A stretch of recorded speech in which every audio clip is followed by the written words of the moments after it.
ये देखें हमारी दुकान के सामने वाले डेरे के मोबाइल वाला गेट जो है उसके सामने बीच लगा दिया गया है। और इसके बीच में मार्बल के टुकड़े लगा रहे हैं।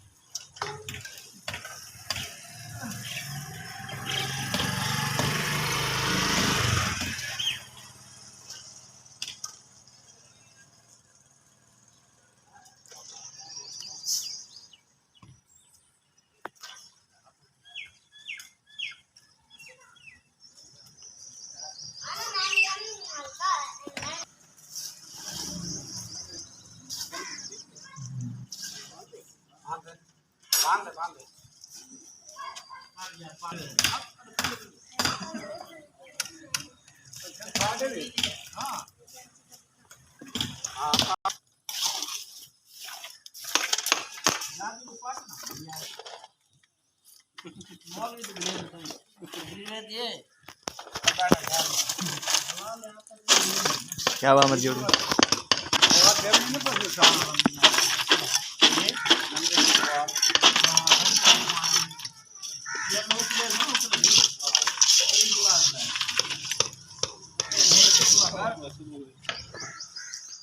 प्यारे।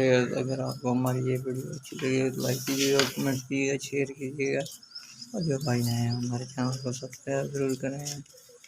मिलते हैं नेक्स्ट वीडियो के साथ। अस्सलाम वालेकुम। तस्वीर बन गई एक